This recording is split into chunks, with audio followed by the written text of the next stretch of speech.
Halo, assalamualaikum teman-teman. Selamat datang kembali di channel YouTube kami, channel YouTube Serba Info. Kali ini saya akan berbagi contoh soal SKB untuk bidang akuntansi. Nah, ini adalah beberapa contoh soal kompetensi bidang SKB untuk akuntansi. Nomor 1, ada pertanyaan, apabila ada tambahan setoran modal dalam tahun berjalan, maka rekening prive harus di pilihannya adalah A debit, B kredit, C debit dan kredit, D tidak berpengaruh, dan E jawaban semua salah. Ini untuk jawabannya sudah pasti jangan dipilih ya. Dan jawaban yang benar di sini adalah A, debit. Nah, penjelasannya apa? Ini dia penjelasannya. Rekening prive atas nama seseorang dalam perusahaan perseorangan menunjukkan berapa jumlah modal yang disetorkan oleh yang bersangkutan. Bila ada setoran modal, maka rekening prive di debit, dan jika ada pengambilan modal, rekening prive di kredit. Nah, jadi akun prive itu jika dia bertambah disimpan di kolom debit, dan jika dia berkurang maka disimpan di kolom kredit. Itu untuk nomor 1. Selanjutnya nomor 2. Laporan perubahan modal melaporkan antara lain mengenai A. Pendapatan perusahaan selama periode tertentu, B. Biaya perusahaan selama periode tertentu, C. Pengambilan uang untuk keperluan pribadi pemilik, atau D. Bangunan yang dibeli dari dana pinjaman. Jawabannya adalah dan utang jangka panjang. Jawabannya adalah C.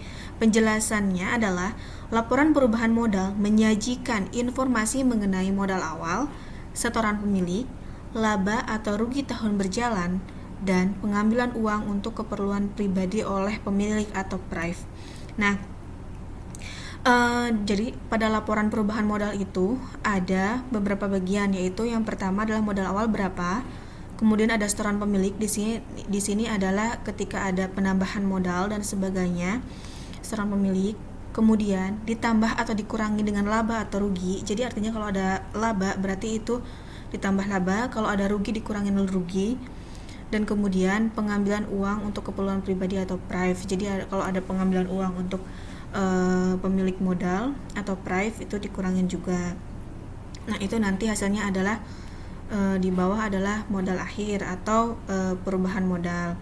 Kemudian nomor 3, berikut ini termasuk dalam kelompok rekening biaya kecuali A. kerugian piutang, B. biaya pemeliharaan mesin, C. biaya gaji dan upah, D. prive, E. tidak ada jawaban. Jawabannya adalah D, yaitu prive. Kenapa prive?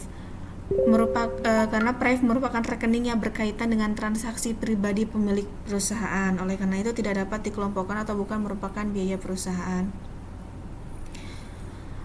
Jadi kalau prive itu bukan biaya ya atau beban, karena dia merupakan pengambilan atau penarikan uang untuk transaksi pribadi pemilik perusahaan. Jadi dia mengurangi itu kalau beban itu kan mengurangin aktiva. Nah, kalau prive itu mengurangi modal. Jadi prive itu bukan termasuk beban kecuali dan berarti yang kerugian piutang, biaya itu sudah jelas ya, itu merupakan biaya, gaji juga biaya dan sebagainya. Kemudian nomor 4. Berikut ini pos-pos neraca yang termasuk kelompok aktiva lancar kecuali A. kas, B. biaya yang dibayar di muka, C. piutang, D. pendapatan yang diterima di muka, E. surat-surat berharga. Jawabannya adalah D. Kenapa? Karena pengertian aktiva lancar adalah aktiva yang dipergunakan untuk operasional perusahaan dan diharapkan dapat dijual atau dipakai selama 1 atau kurang dari 1 periode akuntansi. Pendapatan yang diterima di muka merupakan utang, karena perusahaan telah menerima pendapatan atas penjualan barang atau jasa yang akan diserahkan pada periode yang akan datang. Nah, yang termasuk aktiva lancar ini adalah kas, piutang, itu termasuk aktiva lancar. Kalau pendapatan yang diterima di muka itu kayak jadi kayak misalkan kita adalah perusahaan barang. Jadi kalau kita sudah, jadi si istilah istilah sederhananya gini, kita menerima uang tapi menerima uang untuk penjualan barang tapi barangnya belum dikirim ke si pembelinya gitu. Jadi kan itu hutang kan, kita udah nerima uang tapi ya kita memang harus memberikan barang yang si konsumen beli gitu. Jadi dia tidak masuk aktiva lancar. Oke, selanjutnya nomor 5 yang termasuk dalam kelompok aktiva tetap berwujud adalah sebagai berikut. Kecuali A. Tanah, B. Bangunan, C. Kendaraan, D. Hak cipta, E. Surat-surat berharga. Jawabannya adalah D. Ini sangat mudah sekali ya, dan hati-hati dalam membaca soal. Perhatikan kata kecuali ini ya, nanti takutnya membaca yang termasuk dalam kelompok aktiva tetap berwujud, langsung jawab tanah bener nih, langsung jawab A. Itu jangan, harus teliti membaca soal. Ini jawabannya adalah D. Pengertian aktiva lancar seperti disebutkan di soal sebelumnya adalah aktiva yang diperlukan untuk operasional perusahaan dan diharapkan dapat dijual atau dipakai selama 1 atau kurang dari 1 periode akuntansi. Pendapatan yang diterima di muka merupakan utang karena perusahaan telah menerima pendapatan atas penjualan barang atau jasa yang akan diserahkan oleh periode yang akan datang. Waduh, ini kayaknya jawab penjelasannya salah ya.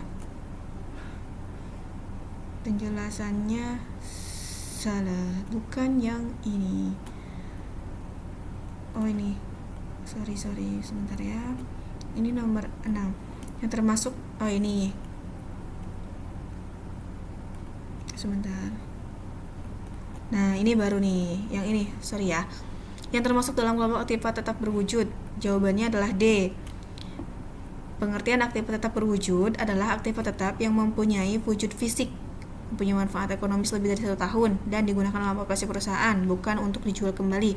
Tanah, bangunan, kendaraan, dan mesin-mesin umumnya termasuk dalam aktiva tetap berwujud. Sedangkan hak cipta merupakan aktiva tetap tidak berwujud. Jadi jawabannya adalah hak cipta.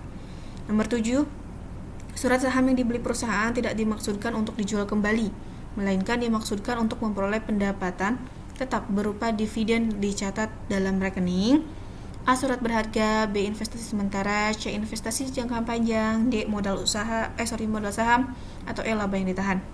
Jawabannya adalah C. Membeli saham oleh suatu perusahaan adalah beberapa maksud. Yang pertama, dengan maksud hanya menggunakan dana yang sementara waktu tidak terpakai dan akan dijual kembali jika dana tersebut dibutuhkan. Kedua, dengan maksud untuk memperoleh pendapatan tetap berupa dividen atau bagian keuntungan atas kepemilikan saham tersebut. Jadi jawabannya adalah investasi jangka panjang.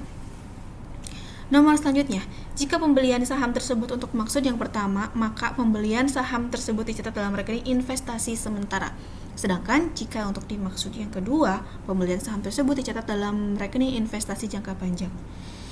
Kelompok aktiva tidak lancar antara lain sebagai berikut, kecuali aktiva tidak lancar. A. Aktiva lancar, B. Aktiva lain, C. Investasi jangka panjang, D. Aktiva tetap berwujud,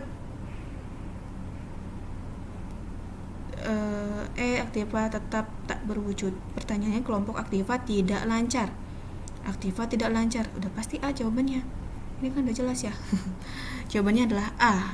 Pengertian aktiva tidak lancar adalah aktiva perusahaan yang dipakai dalam operasi sehari-hari, tidak dimaksud diperjualbelikan dan dapat dipakai lebih dari 1 periode akuntansi. Yang termasuk dalam aktiva tak lancar adalah aktiva tetap berwujud, investasi jangka panjang, dan lain-lain.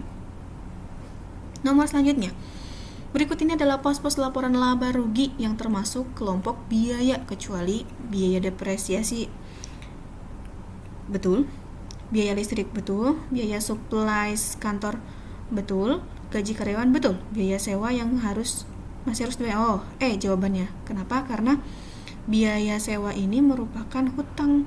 Coba kita baca penjelasannya. Biaya sewa yang masih harus dibayar berupa utang. Nah kan betul.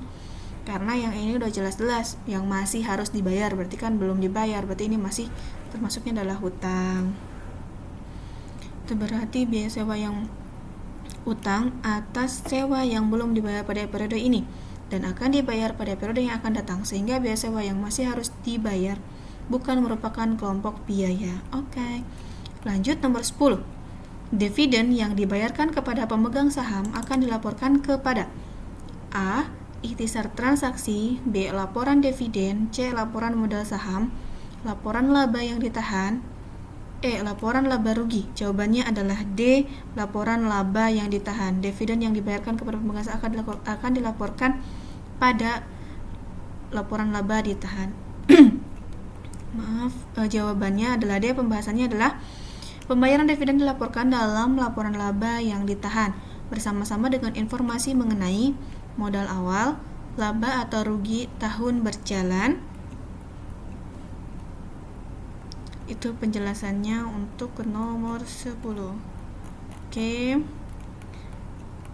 Pembayaran dividen dilaporkan dalam laporan laba yang ditahan bersama-sama dengan informasi mengenai modal awal, laba atau rugi tahun berjalan. Jadi untuk dividen yang dibayarkan kepada pemegang saham pada saat menjurnal itu masuk atau menggunakan laporan laba yang ditahan. Oke, itu sekilas soal-soal SKB untuk bidang akuntansi.